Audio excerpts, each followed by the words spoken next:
The global version of the Xiaomi 17 Ultra has finally arrived, and Xiaomi has released not one, but two separate photography kits for this phone. Today we're going to go through the differences between these two kits and help you decide which one you should get. So the way they're naming it, the smaller one is called the photography kit, and the larger one, which is more similar to what we got for the Xiaomi 15 Ultra and 14 Ultra, is now called the photography kit Pro. We'll start with a look at the photography kit. So as you can see, this is an all-in-one unit. It does have a grip, which is like built into the phone case, and you've got a little shutter button up here as well as a video record button, but there's no like zoom rocker or scroll wheel for changing your exposure or anything like that. These are just pass-through buttons that will touch the actual buttons on the phone, and there's a couple of contacts down here which I guess will be for charging it because there's no USB-C port or anything on here, and this ring at the top doesn't look like it's removable, purely a decorative ring. So let's put it on the phone. It does look really nice. So I've got the standard version of the Xiaomi 17 Ultra, not the Leica edition, and it gives you that kind of two-tone finish with the pleather on one side that makes it look a lot more like the Leica edition. I think that's quite cool, but it does cover the ring around the camera island, so if you did have the Leica edition, I don't think you'd actually be able to use that zoom wheel, but I've not got it anyway, so no odds to me. What else do we get in here? So instruction manual and this little pouch with some other bits.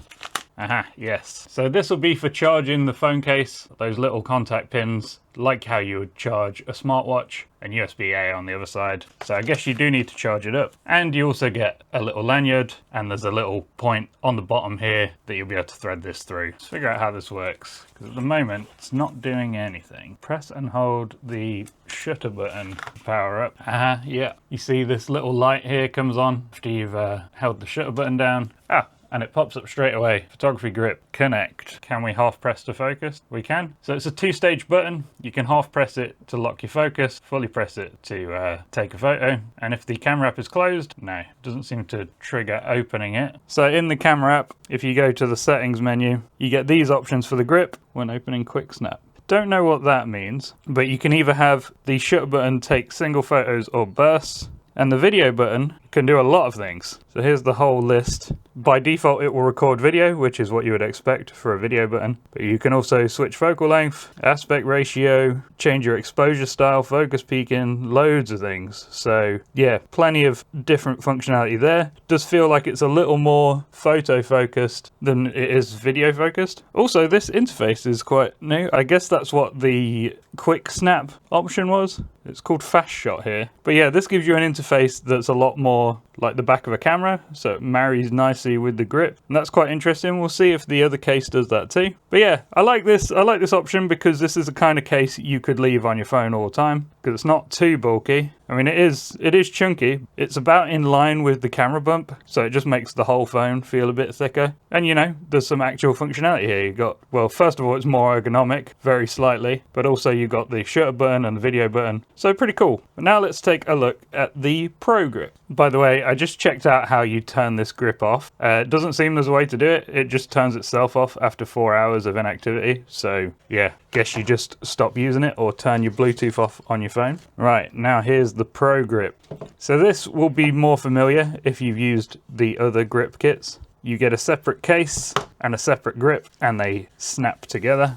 This case has less of that pleather effect. It does feel a tiny bit more plasticky, but it does feel very high quality. And you can see here, we've got a release mechanism so we can take on and off this ring, and there's a little latching area that the grip will latch onto. Let's get it attached to the phone. So yeah, it does look quite nice on its own, and like with the other one, you could just leave this attached all the time, I suppose. And the grip just clips in like before. There's a little release lever up here for when you want to remove it. Or does that lock it? Oh, that's a lock. So when you slide this on, you flick that up to lock it, and then it won't slide off. We've got a scroll wheel, a zoom rocker, a shutter button that I'm assuming we'll get a larger button to put on top of that because it's barely protruding at the minute. A video record button and a new thumb rest, which is actually really nice. Somewhere to stick your thumb while you're shooting. I like that. Let's see what else is in the box. So we've got this box here, but underneath it there is Oh, a complicated ring mechanism. I think this will be for the Leica edition so that you can still access that zoom rocker control. But like I said, I don't have that. I've got the standard version, so I don't know how much use this is going to be to me. Let's put it on anyway and see what happens. Yeah, this is definitely for controlling that zoom ring on the Leica edition. But it's good that they've thought of that, because I was a little concerned that none of the photography kits would take advantage of it. This does have threading as well, so I think you could add, you know, an ND filter or a mist filter or something on top of there. If I've got the right size, I will try that in a minute. And we got two buttons here. I think I'll go for the red one. This will just screw into the top of our shutter button, yeah, which looks quite nice and gives you something to put your finger on. Let's see what's in this box. So another instruction manual and this little baggie with a nice thick red lanyard wrist strap. And where does it thread in on this one? On the corner near the charging port. So yeah, if you want to make sure you don't lose your phone while you're shooting, that's a nice little inclusion. So I just grabbed a 67mm mist filter off my mirrorless camera, and that does indeed thread on. The weird part is that it spins.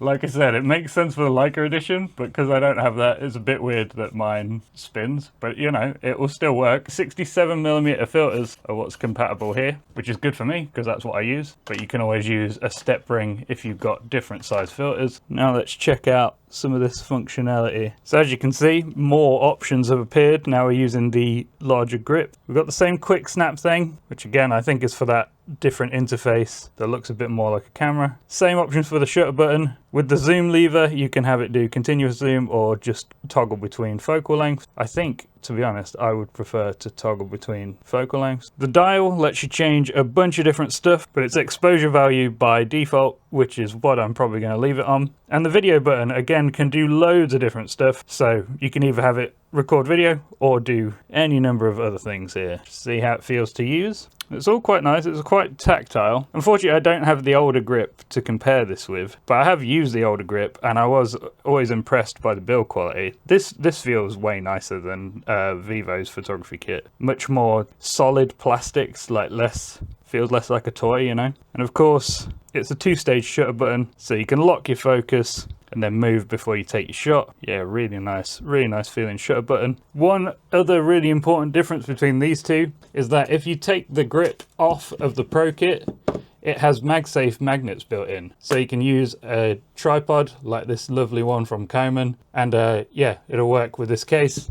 It doesn't work with this case. Obviously it can't because the grip is molded into the case. So yeah, if you like MagSafe accessories, as I do, then the Pro kit is the obvious choice. So there we have it. These are your two photography kit options for the Xiaomi 17 Ultra. Basically, if you want all the Pro controls, then you probably want to go for the Pro Grip kit, which is a two-piece system like this. And it's the only one that will allow you to use filters. But if you just want a shutter button and a bit better ergonomics, somewhere to attach a lanyard, and to give your phone a nice pro look, then the basic photography kit might be the one for you. Let me know what you think in the comments, and stay tuned for more on the Xiaomi 17 Ultra, because I've got lots of testing to do. Just wanted to give you a quick unboxing and a look at these photography kits, because I hadn't seen this one before it arrived. It was a bit of a surprise, and I think it's quite a cool option. Catch you in the next one. Toodles.